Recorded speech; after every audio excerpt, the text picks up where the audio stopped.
but we're releasing it in a short period of time, hence we have to store it spatially rather inefficiently to release it. Now, when we pulse this, this is in a room and in a blast box by itself, because 1 in several hundred shots, this magnet will fail catastrophically. So we do a lot of diagnostics every time we pulse it to try and predict that. About half the time we see an anomaly on the previous shot that tells us, okay, pull our experiment out, this magnet's going to fail. But basically we're running right up to that plastic deformation limit of the materials making the magnet, and eventually they fail. So that's one of the advantages of working here in Los Alamos, is that we have a lot of experience with making things go bad. Now, the big magnet system, just before I joined the magnet lab in 2000, their previous generation of a 60 Tesla magnet to the same field, but a much slower pulse.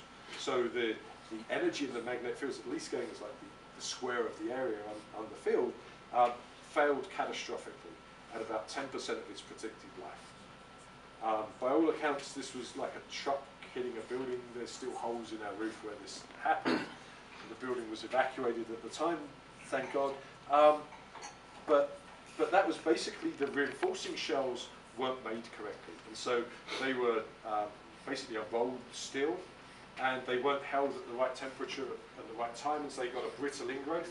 And once one cracked, the whole thing unzipped and released a significant fraction of that 100 or so megajoules that we were powering.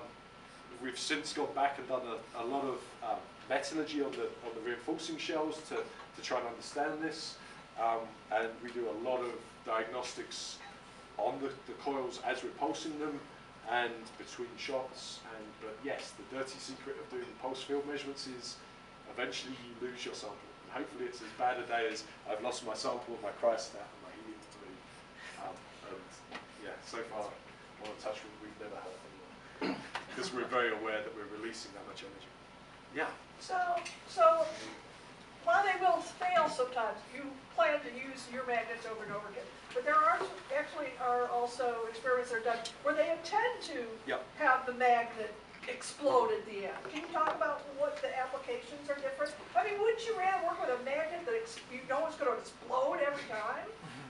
Oh, you mean you'd rather explode every time rather than 1 in 100? Now that'd be boring.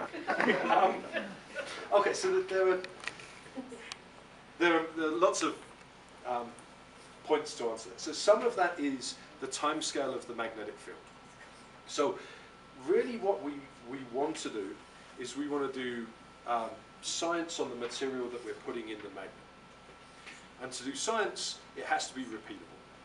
So it may be that you have to look at how the magnetic field changes the conductivity. Maybe we see these beautiful quantum oscillations, but maybe we need to do this for a whole range of different temperatures. Maybe we have to do this for a whole range of different orientation of the magnetic field with respect to the crystal structure that I'm looking at. And so that reproducibility makes it very hard to do an experiment when you're blowing everything up every time. Okay, so now let me get into the blowing everything up. There's also the challenge of the time scale of this magnet is milliseconds. So the rise time, it looks like it's going to be a sine wave. On the way up, it's going up with about 10 millisecond rise time, and then we have a more of an exponential decay because we add some resistance to about 100 milliseconds. That means that we can do measurements with time constants of kilohertz, tens of kilohertz, and get very, very good data. In fact, data with signal to noise rivaling what we can get in DC field, where you can sit and average for hours. For some measurements. Some measurements require that you do something, say you put in a heat pulse and you look at how the temperature of the sample changes. That's kind of hard to do on the time scale of a pulse magnet. Now, most destructive or semi-destructive magnets, you're now going from milliseconds to microseconds. So I think in here I have, I promise it won't blow up. So one such example of that is something that I'd call a single turn magnet system. So this is a magnet where instead of it being a couple of hundred turns of copper, it's a single turn or a single loop of copper. The reason for this is that the pulse shape of this magnet is dictated by the inductance of the magnet, which is basically the number of turns and the area of the turns, and the capacitance of the capacitor bank. And that LC time constant is what dictates the rise time. It's entirely driven by those passive components. If I want to make it fast, I've got to make my capacitance and my inductance small. And so to make my inductance small, I can make one single loop of copper. That can make my characteristic LC time very fast. However, I now need to get a lot more current through that coil.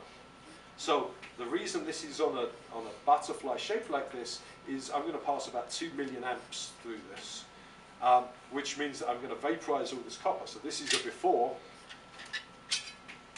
The after looks like that. I've caused a small explosion. Now, that's what it looks like before we wrap it up into a coil shape. So, my sample is in the middle of this. Luckily, the Lorentz forces, going back to my left and right, are such that my current goes around like this, my field is this, is pushing the coil radially away from my experiment. So if I design this carefully, my experiment and my cryostat and my pressure sample that I'm trying to understand actually survives that. Okay? But the short time scale and the extreme rate of change of magnetic field make it very hard to measure a lot of materials, especially conductors. So this might be suitable for doing optics experiments or looking at semiconductors where they aren't very conducting. But there aren't, in the same way that there are experiments that I can't do on this time scale, there are experiments I can't do on this time scale. There's a whole other class of magnets where, to counteract this, the fact that so this magnet, I'm not trying to hold it together, I'm just trying to make the pulse fast enough that the thing, I make the magnetic field before it flies apart. I could equally take explosives and detonate them to give me a shock wave coming in to compress the magnet as it's trying to fly it apart. That's even more destructive because now I've lost my sample, my field. There have been some series of measurements here going back, I think the last one was in the late 90s. But it becomes very hard to do reproducible science and convince yourself what you're seeing. They tend to be sort of more heroic, oh, we've created that magnetic field. So when you introduced me and said we generated 100 Tesla, the beauty of that is we generated 100 Tesla, but 4 times a day we can go to 90 Tesla, and we'll do an experiment over and over again. That magnet takes a little bit longer to cool because it's this big, not this big. So, where's the nearest plug socket? Because I want to show you one of the challenges and detriments of doing a pulse field measurement with my tiny capacitor bank outside. Is there one? There must be one here. Power strip? Oh, here, power strip. Perfect.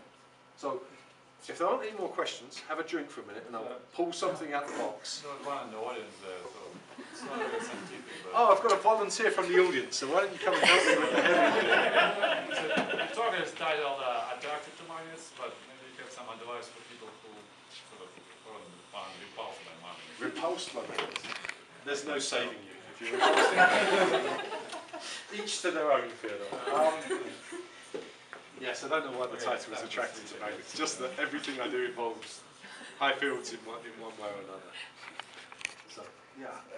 Way back when you were describing using your wine glass, it sounded to me like you were describing the basis of MRIs. Are you right on that? Or? Similar. So, yeah, so magnetic resonance imaging uses high magnetic fields, but so what I've talked about today is how the charge of the electron is interacting with the magnetic field. So that's the case when the electron is moving, it experiences a Lorentz force. So in metals where electrons are whizzing around all over the place, the charge can become the dominant property that's interacting with the magnetic field. Everything that we're made of, electrons, protons, neutrons, the electrons all have spins as well. So they all look a little bit like little bar magnets in their own right. If I take a bar magnet and I put it in a magnetic field, it basically wants to align itself to the magnetic field. Well, there's an energy difference between me aligning it with the magnetic field and me not aligning it with the magnetic field. That energy difference for the protons in my body is really small. It might correspond to a radio frequency, but the reason I can use an MRI or a large magnet in an MRI to produce an image is that I can put myself in a large magnetic field. That creates an energy difference between the spin up and spin down electrons, or the protons, and I can couple to that energy difference basically via radio frequency. Now, I can create an image because I can now put a